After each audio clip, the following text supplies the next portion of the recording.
Students, welcome on this YouTube channel Physics Star Galaxy.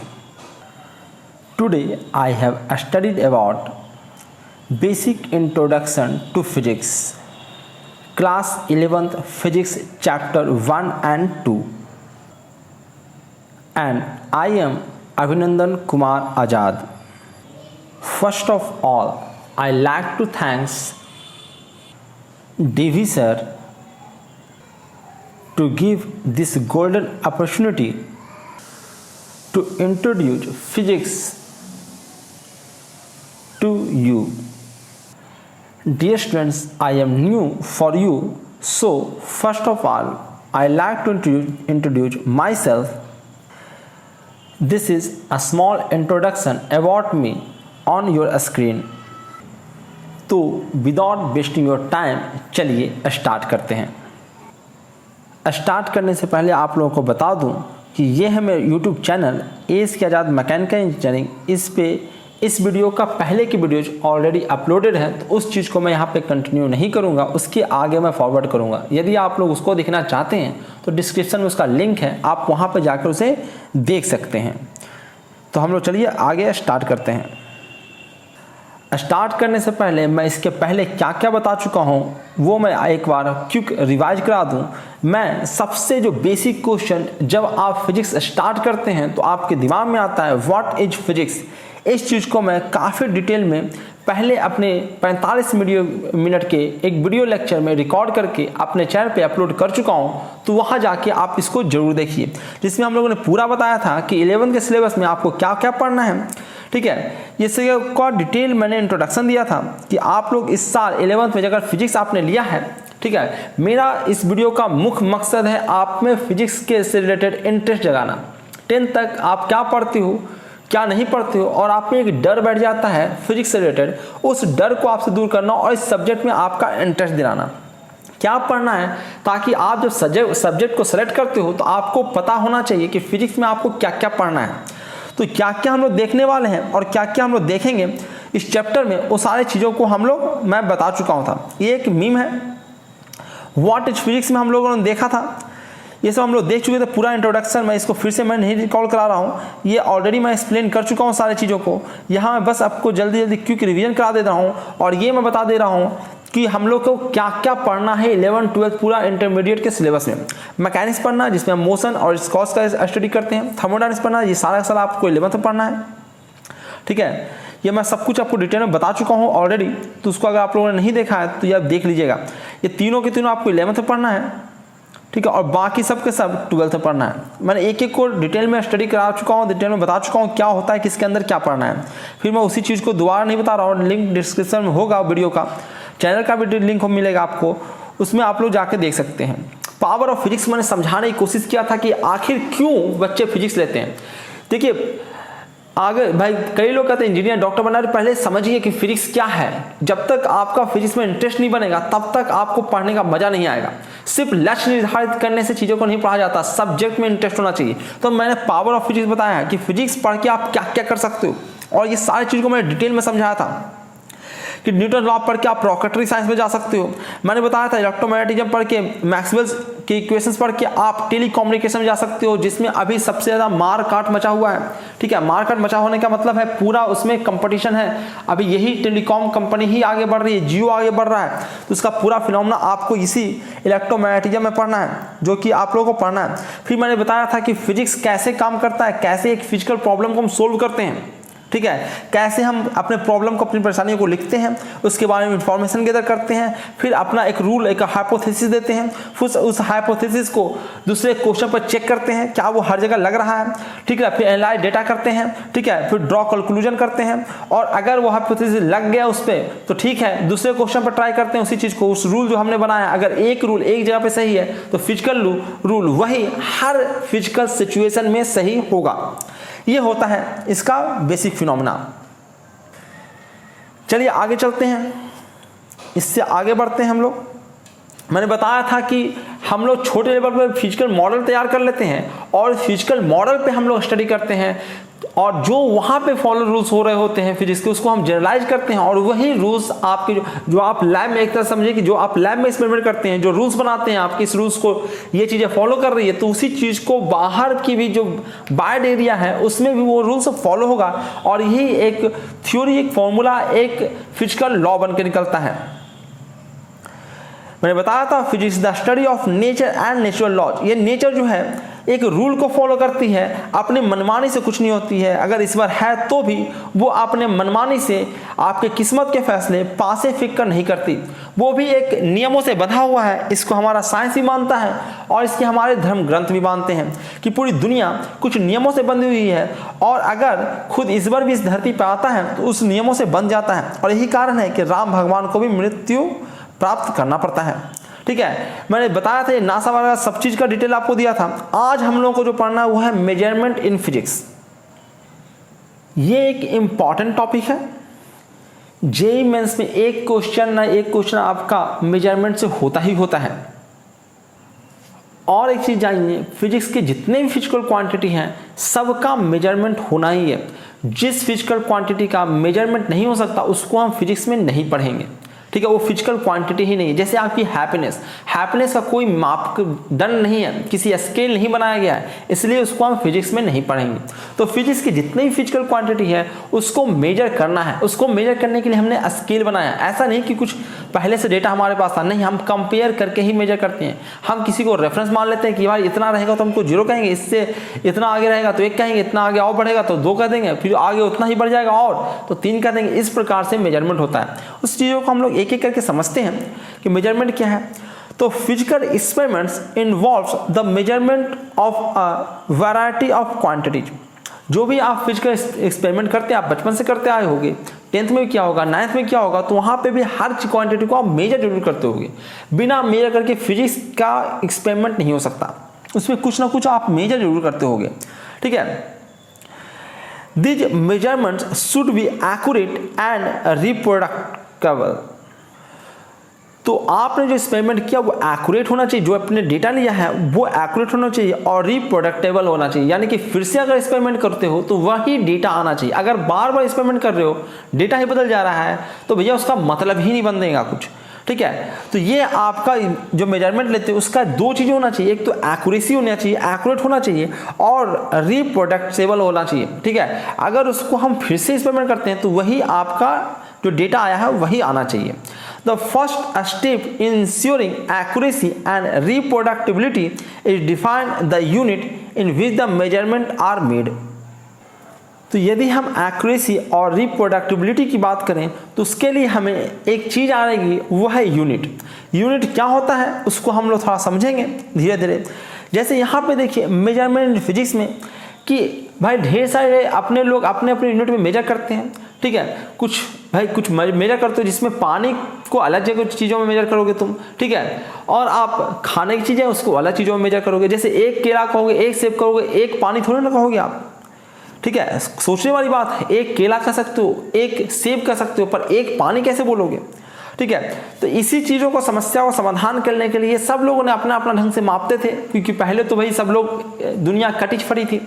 कुछ लोग उस एरिया में रहते थे, कुछ लोग उस एरिया में रहते थे, सब एक दूसरे से कम्युनिकेशन नहीं था, तो सब अपने अपने ढंग से चीज़ों को करते थे। पर अब सारी चीज़ एक सेंट्रलाइज हो गया, हर कोई एक दूसरे से कम्युनिकेट करते हैं, लोगों को एक दूसरे की जरूरत पड़ती है, तो एक ही स्टैंडर्ड को पूरी दुनिया को मानना पड़ेगा, और इसी को कहते हैं SI स्टैंडर्ड। ठीक है, इंटरनेशनल स्टैंडर्ड यूनिट। ठीक है, क्या है ये, इसको जरा देखते हैं। SI यूनिट में हम सबसे पहले एक चीज़ की बात करते हैं, फंडामेंटल यूनिट्स का। ठीक है, फंडामेंटल क्या होता है, तो हमने कुछ फिजिकल क्वांटिटी को फंडामेंटल का रखा है। ठीक है, जिसमें हमने किसका नाम लिया है, डिस्टेंस का नाम लिया है। डिस्टेंस जिसको हम मीटर में मेजर करते हैं। मास का नाम लिया है जिसको हम किलोग्राम में मेजर करते हैं। इसी तरह से हम टाइम को लिया है जिसको हम सेकंड में मेजर करते हैं। ठीक है, टेम्परेचर लिया है जिसे केल्विन में मेजर करते हैं। कुछ चीज़ों पर ध्यान दीजिएगा, ठीक है, जिसको लोग बच्चे ध्यान नहीं देते हैं, और उसको अगर आप बड़े एग्जाम में जाते हैं, जैसे यूपीएससी में जाते हैं, सिविल सर्विसेज एग्जाम में एक पेपर लिखते हो मेंस का, उसमें सब चीज़ें गलतियाँ करते हैं। जैसे मैंने केजी पर ध्यान से देखिए, केजी का सिंबल मैंने लिखा है के स्मॉल और जी, पर बच्चे कितना भी कह दो वो अपने ढंग से करेंगे और उसको कैपिटल के ही लिखते हैं। कितना भी कह दो कैपिटल के ही लिखते हैं, और कैपिटल के लिखोगे तो वो गलत काट देगा। ठीक है, बड़े एग्जामों में से गलत काटा जाता है। ठीक है, तो कोई ज़रूरी नहीं है कि आपको छोटे एग्जाम में गलत काटेगा, इतनी छोटी छोटी चीज़ों पर ध्यान देगा। पर अगर आप हम अभी से उसमें सुधार कर लें तो क्या दिक्कत है, ठीक है, क्योंकि मैंने वो सब एग्जाम दिया है, मैंने फेस किया, तो मुझे पता है। बाकी लोग भाई जो नहीं किया उनको नहीं पता है। तो डिस्टेंस को मीटर मेजर करते हैं, टाइम को हम सेकेंड में मेजर करते हैं, ये सब फंडामेंटल यूनिट्स है। फंडामेंटल क्या, तो भाई कुछ फिजिकल क्वांटिटीज में फंडामेंटल कहा कि भैया जैसे कि आप एलिमेंट्स कहते हो फिजिक्स में, ठीक है, एलिमेंट्स से कंपाउंड बनाते हो, उसी प्रकार से कुछ फंडामेंटल यूनिट्स रखेंगे, ये 7 ही चीज़ों से सारी चीज़ें बन जा रहा है। इस प्रकार से लोगों ने समझा कि भाई ये 7 चीज़ों पर कमांड कर लीजिए, बाकी चीज़ें इसी से बन जाएगी। तो उन्हें ये 7 चीज़ों को फंडामेंटल का जो सबसे बेसिक होता है उसको फंडामेंटल कहा जाता है, ठीक है। टेम्परेचर को केल्विन में, केल्विन का जो यूनिट होता है वो कैपिटल के होता है, सब चीज़ ध्यान दीजिएगा। कैरेंट होता है, कैरेंट का यूनिट होता है एम्पियर, जो कैपिटल ए से डिनोट होता है। लुमिनियस इंटेंसिटी जिसको हम कैंडेला कहते हैं, इसमें सी और डी दोनों स्मॉल होता है, अधिकतर लोग सी को कैपिटल सी लिख देते हैं। उसके बाद अमाउंट ऑफ सब्सटेंस जिसको हम मोल मेजर करते हैं, मोल में देखिए मोल लिखाता है MOLE, ठीक है, लेकिन इसका जो ऐसा यूनिट का सिंबल होता है वो MOL होता है, ठीक है। मोल का स्पेलिंग ये है, पर मोल को जब हम सिंबल में लिखते हैं तो MOL लिखते हैं, स्मॉल में 3 होता है, और इसका वैल्यू जो होता है वो 6.02 × 10⁻23 के करीब होता है, ठीक है, 6.022 के करीब 10⁻23 इस प्रकार से कुछ होता है, ठीक है। अब ये सब है फंडामेंटल, पर क्या इतने ही हमको क्वांटिटी, फिजिकल क्वांटिटी, ये इधर फिजिकल क्वांटिटी है और दूसरी तरफ उसके यूनिट्स हैं, ठीक है, ये सब फिजिकल क्वांटिटी है। तो क्या इतने ही फिजिकल क्वांटिटी है? नहीं, ये फंडामेंटल है, बाकी सब चीज़ें हैं जो इससे ड्राइव्ड है, इससे बना हुआ है, ठीक है। जैसे स्पीड करते हो तो आप कहते हो डिस्टेंस बाय टाइम, डिस्टेंस और टाइम को डिवाइड कर दीजिए, स्पीड मिल जाएगा, ठीक है। तो यहाँ पे हम लोग डिस्टेंस को फंडामेंटल कर चुके हैं, टाइम को फंडामेंटल कर चुके हैं, इन दोनों को हमने डिवाइड किया, क्या बन गया, एक ड्राइव्ड यूनिट बन गया। जैसे एक्सेलरेशन जो होता है वेलोसिटी बाय टाइम होता है, वेलोसिटी खुद ही ड्राइव्ड हुआ है डिस्टेंस बाय टाइम से, तो ये भी एक ड्राइव्ड यूनिट है। जो डिस्टेंस को पहले टाइम से डिवाइड कीजिए, फिर स्पीड आ जाएगा, फिर जो आ रहा है वेलोसिटी उसको फिर से टाइम से डिवाइड कीजिए, फिर क्या आ जाएगा, एक्सेलरेशन आ जाएगा। तो ये भी एक प्रकार से ड्राइव्ड यूनिट है। उसी प्रकार से फोर्स होता है मास इनटू एक्सेलरेशन खुद ही एक ड्राइव्ड यूनिट है। मास आपका एक क्या फंडामेंटल यूनिट है, दोनों को हमने मल्टीप्लाई किया, आपका फोर्स निकल के आ गया, तो ये एक ड्राइव्ड यूनिट है। जो 2 फंडामेंटल क्वांटिटीज को मिलाने से हम या 2 से अधिक से फंडामेंटल क्वांटिटीज की हेल्प से ये फिजिकल क्वांटिटीज ड्राइव होके आ रही है। नेक्स्ट है आपकी एनर्जी भी आप जानते हो कि एनर्जी निकाला होगा आपने, force into distance, force into force की डायरेक्शन में डिस्प्लेसमेंट होता है, जिसको हम लोग आगे डिटेल में पढ़ेंगे। फिलहाल तो हम लोग हल्का फुल्का जो आप लोग पढ़ चुके उसी अनुसार मैं आप लोगों को थोड़ा सा नॉलेज देने की कोशिश कर रहा हूँ। चार्ज जो कैपिटल क्यू होता है वो करंट इंटू टाइम होता है, ठीक है। ध्यान रखिए चार्ज जो होता है वो ड्राइव्ड यूनिट है, जो कूलाम जो होता है वो ड्राइव्ड यूनिट है, ध्यान रखिएगा, ठीक है। तो ये सब आपका ड्राइव्ड यूनिट है, सारे के सारे आपके ड्राइव्ड यूनिट है, ये आप ध्यान रखिए, ठीक है। और फंडामेंटल हमारे पास 7 यूनिट जो होते हैं वो हैं, या 7 फिजिकल क्वांटिटीज हैं वो आपके फंडामेंटल है, बाकी सारे के सारे ड्राइव्ड हुए उससे बन के आए हैं। अगर यूनिट की बात करें तो स्पीड का यूनिट होता है मीटर पर सेकेंड, एक्सेलरेशन का यूनिट होता है मीटर पर सेकेंड स्क्वायर, फोर्स का यूनिट होता है kg मीटर पर सेकेंड स्क्वायर, या फिर इसी को हम न्यूटन जो ग्रेट साइंटिस्ट हैं उनके नाम के सम्मान में, उनके सम्मान में हमने न्यूटन इसको कह दिया है। उसी प्रकार से एनर्जी का यूनिट होता है kg मीटर स्क्वायर पर सेकेंड स्क्वायर, पर इनके जूल जो साइंटिस्ट थे उनके सम्मान में इसका यूनिट हमने जूल रख दिया है। चार्ज का यूनिट होता है, ठीक है, एम्पियर सेकेंड, ठीक है, करंट का यूनिट होता है एम्पियर और टाइम का यूनिट होता है सेकेंड, दोनों को मल्टीप्लाई करते हैं तो एक कूलाम जो साइंटिस्ट थे उनके सम्मान में हमने इसका नाम कूलाम रख दिया, और कैपिटल C से कूलाम डिनोट होता है, ठीक है। जो जूल डिनोट होता है वो कैपिटल J से डिनोट होता है, न्यूटन कैपिटल N से डिनोट होता है। इन सब चीज़ों पर भी ध्यान रखिएगा। एक और चीज़ मेजरमेंट में आता है वो है प्रिसीजन एंड एक्यूरेसी, इसको जरा समझते हैं। ये प्रिसीजन और एक्यूरेसी जो शुरू हुआ है अभी से लेके आपको इंजीनियरिंग तक परेशान करेगा। मैकेनिकल इंजीनियरिंग के बच्चों को भी मैंने देखा किसी को नहीं आ रहा है, प्रिसीजन और एक्यूरेसी नहीं आता लोगों को मेजरमेंट, जबकि ये 11th में पढ़ना है। तो प्रिसीजन और एक्यूरेसी में अंतर समझिए। प्रिसाइज होना और एक्यूरेट होना दोनों अलग अलग चीज़ें हैं, ठीक है। प्रिसाइज होना और एक्यूरेट होना, अगर आप बर्ड को पकड़ेंगे तो बर्ड से ही आप चीज़ों को समझ सकते हैं कि प्रिसाइज होना और एक्यूरेट होना दोनों अलग अलग चीज़ें हैं। एक्यूरेट होने जहाँ पे जो हमको आंसर चाहिए उसके करीब तुमको कितने हो उसको कहते हैं एक्यूरेट होना।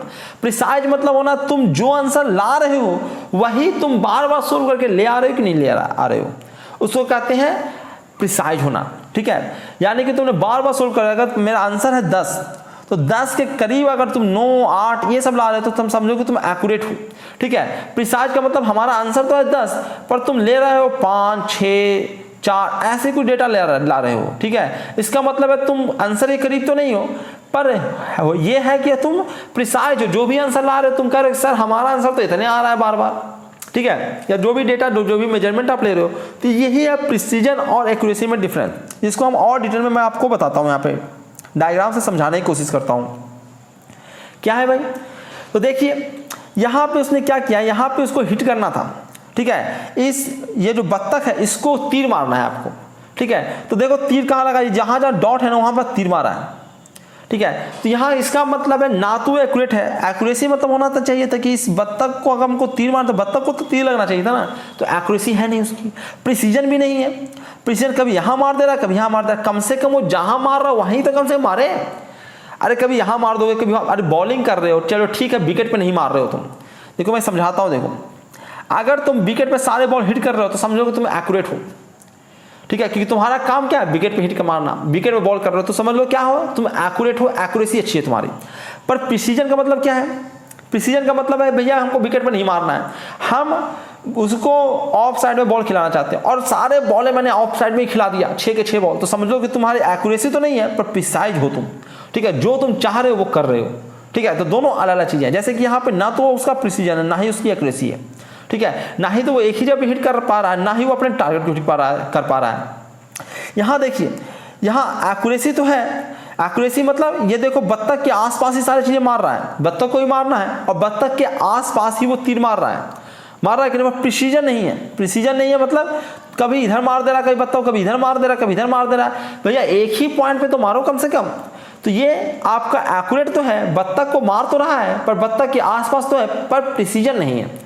दूसरा देखो ये हाई प्रिसीजन है, सारे का सारा यही पर मारा है पर एक्यूरेसी ही नहीं है बेचारे की, एक्यूरेसी नहीं है। एक्यूरेसी होने का मतलब क्या था कि वो बत्तख को लगे तो सही, अरे बत्तख को तीर लगे तो सही, बत्तख को तीर ही नहीं आया तो हमारा जो लक्ष्य था, हमारा जो एम था वही हम पूरा नहीं कर पाए, तो क्या फायदा ऐसे प्रिसीजन का।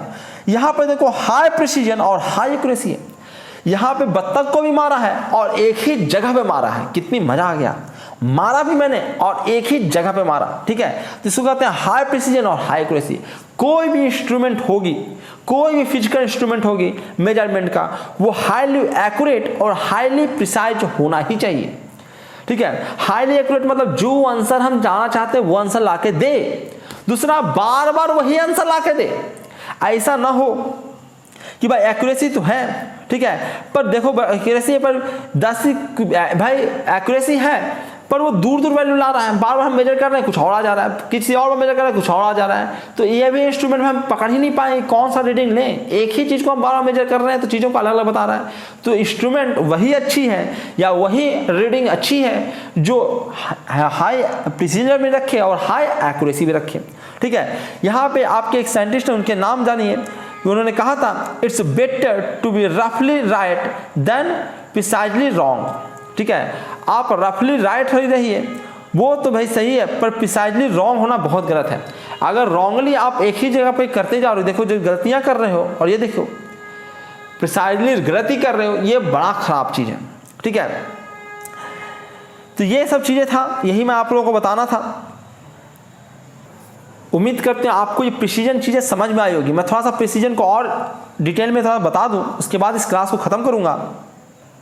क्या है प्रिसीजन भाई, तो थोड़ा सा डिफिनेशन भी लिख देते हैं। मुझे उम्मीद है कि आप लोग एकदम प्रिसीजन को अच्छे से समझ गए होंगे, पर फिर भी थोड़ा सा हम लोग थ्योरेटिकली भी देख लेते हैं क्या है प्रिसीजन।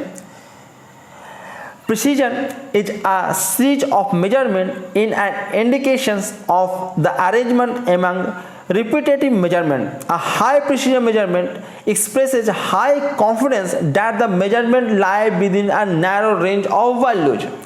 क्या है भाई ये प्रिसीजन? तो प्रिसीजन का मतलब समझना है कि भैया रिपीटेटेड वैल्यू लाइए, रिपीटेटिव मेजरमेंट होना चाहिए, जो भी बार बार मेजर कर रहे हो वही वैल्यू लेके आए, ठीक है। तो हाई प्रिसीजन मेजरमेंट का मतलब होता है ये हमको हाई कॉन्फिडेंस देता है, बार बार एक ही वैल्यू आ रहा है तो हम कहेंगे ना यार सही है जो हमने मेजरमेंट, जैसे सर कह दिया आप लोग, सर डेटा हमने लाया, हमने मेजर करके दिया है ये 2 मीटर का है, सर क्या 2 मीटर का है, जब चेक करो फिर से 2 मीटर का है, हाँ सर 2 मीटर का है, बार बार आ रहा है, तो आपका कॉन्फिडेंस बढ़ता है। प्रिसीजन आपको कॉन्फिडेंस देता है, एक्यूरेसी तो आपको पहले से ही पता नहीं है कि सही आंसर है कि नहीं, तो बाद में पता लगेगा। पर प्रिसीजन आपको सही कॉन्फिडेंस देता है कि नहीं सर ये सही है, मैं बार बार मेजर कर रहा हूँ, सही है वैल्यू दे रहा है। तो यही आपको एक आपका जो मेजरमेंट है उसमें कॉन्फिडेंस देता है। अगर आप बार बार चेक कर, मैंने कहा कि आप आए, मुझे कहा कि सर 2 मीटर है ये मेजर मैंने किया है, मैंने कहा दोबारा करो, सर इस बार तो 1 मीटर आ गया, तो गड़बड़ हो जाएगा। ठीक है, आपको खुद ही कॉन्फिडेंस नहीं आ पाएगा। नेक्स्ट चलते हैं, precision depends on the instrument use to make the measurement. Precision depend करता है कि आप किस इंस्ट्रूमेंट का इस्तेमाल कर रहे हैं। बार बार इंस्ट्रूमेंट हिल हो जा रहा है, एक बार मेजरमेंट कर रहे हो कुछ हिल जा रहा है, फिर दोबारा मेजरमेंट कर रहे हो कुछ कहीं से और डैमेज हो जा रहा है, तो ऐसा इंस्ट्रूमेंट बार बार अलग अलग रिजल्ट देगा। ठीक है, तो उसको हम हाईली प्रिसाइज इंस्ट्रूमेंट नहीं करेंगे, उसको बेकार इंस्ट्रूमेंट कहेंगे।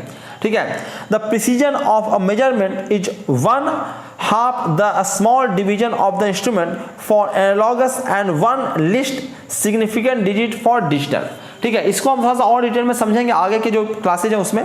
ठीक है, आगे जो वीडियो लेक्चर्स आएंगे उसमें समझेंगे कि क्या होता है डिवीजन वगैरह में बांटना, और ये सिग्निफिकेंट फिगर वगैरह क्या होता है। ठीक है, लिस्ट काउंट क्या होता है, ये सब चीज़ों को थोड़ा सा धीरे धीरे करके समझेंगे। आगे चलते हैं। The precision of a measurement is affected by random errors that are not constant but cause data to be scattered around a mean value. We say that they occur as a statically deviation from a normalized value. तो ये धीरे धीरे आपको समझ में आएगा, क्योंकि random error भी हम लोगों को आगे पढ़ना है, तो उसमें भी हम लोग विशेष तरह से हम इसको प्रिसीजन को समझेंगे जैसे जैसे आगे बढ़ेंगे वैसे से। तो प्रिसीजन ऑफ मेजरमेंट का क्या मतलब होता है, is affected by random error से ये इफेक्ट करता है। डेट आर नॉट कांस्टेंट, जो ऑब्वियसली बात है फिक्स नहीं है, एकदम एग्जैक्ट वैल्यू नहीं होगा, but cause data to be scatter around a mean value. पर प्रिसाइज है तो भाई एक मीन वैल्यू के आसपास ही डेटा रहने वाला है। We say that they occur as a statically deviation from a normalize value. ये बहुत ज़्यादा अगर आप स्टैटिक्स वगैरह पढ़ोगे, क्योंकि मैंने पढ़ा है इंजीनियरिंग वगैरह में, तो वो आप इसको समझोगे। ठीक है, तो कोई बात नहीं, कुछ हायर क्लासेज के बच्चों के लिए भी रहने दीजिए, और आगे जैसे जैसे हम लोग बढ़ेंगे वैसे वैसे भी चीज़ों को समझेंगे और भी डिटेल में। जैसे यहाँ पे भी कुछ और स्टैटिक्स खतरनाक आ गया है। Random variables variations can be caused by slight change in pressure, room temperature, supply voltage, friction और pulling force over a distance, human interpretation. तो देखो क्या है, रैंडम जो वेरिएशन आ सकता है, जैसे प्रिसीजन में थोड़ा बहुत दिक्कत आता है, बार बार मेजर करोगे ना, तो ये आप मान लीजिए कि आप बार बार अगर एक ही एक्सपेरिमेंट करोगे तो वेरिएशन रीडिंग में आना ही आना है, और रीडिंग में वेरिएशन का रीजन भी होता है। ठीक है, तो प्रिसीजन होने का मतलब होता है बहुत ही वेरिएशन तो होगा।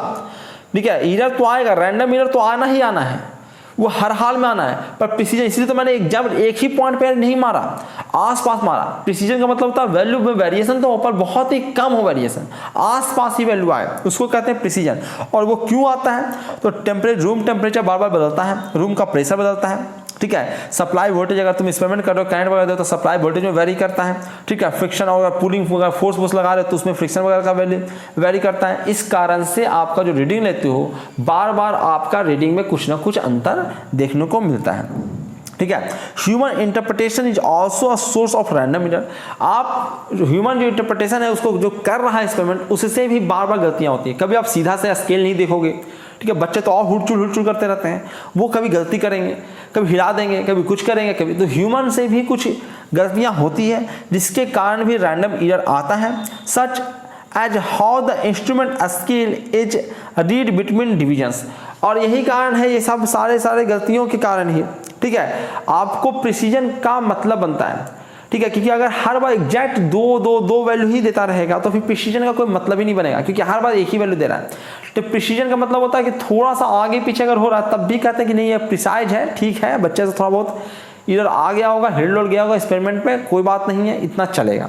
ठीक है, तो ये हम लोगों ने प्रिसीजन को समझा। आधे घंटे का वीडियो हो गया है, ज़्यादा मैं इसको बड़ा नहीं करूंगा, इस चीज़ को आप लोग समझ गए होंगे। अगले वीडियो में मैं क्या पढ़ाने वाला हूं उसको मैं समझा देता हूं आपको। सिग्निफिकेंट फिगर हम अगले वीडियो में देखेंगे। ठीक है, अगला वीडियो आप लोगों को मेरे चैनल पर ही मिलेगा, शांति क्लासेज एस के साथ मैकेनिकल इंजीनियरिंग, ये यूट्यूब चैनल है, उसी पर आपको आगे के वीडियोज मिलेंगे। ठीक है, उसको नोट कर लीजिए एक बार, आपको डिस्क्रिप्शन में उसका लिंक भी मिल जाएगा। शांति क्लासेज AS के आज़ाद मैकेनिकल इंजीनियरिंग, मैकेनिकल तो पूरा लिख लोगे, मैकेनिकल इंजीनियरिंग, ये यूट्यूब चैनल है, इसको आप जाके सर्च कीजिए। ठीक है, आपको वहाँ पे इसका प्लेलिस्ट मिल जाएगा, प्लेलिस्ट सेक्शन में जाइएगा, वहाँ पे आप बेसिक फिजिक्स वाला जो ये प्लेलिस्ट है उसको आप ढूंढिएगा। ठीक है, बेसिक इंट्रोडक्शन टू फिजिक्स वाला जो प्लेलिस्ट है उसको आप ढूंढिएगा। उस प्लेलिस्ट में आपको सारे वीडियो जिसके मिल जाएंगे, वहाँ पे आप देख सकते हैं। यहाँ पे डीवी सर पढ़ाएंगे ही इसके आगे की चीज़ें, और वो पढ़ा ही रहे हैं। तो अगर आप लोग इसको देखना चाहते हैं तो थोड़ा सा मेरे चैनल पे आ जाएगा, डिस्क्रिप्शन में लिंक होगा, सारा चीज़ आपको डिस्क्रिप्शन में मिल जाएगा। Thank you very much. इस वीडियो में इतना ही था।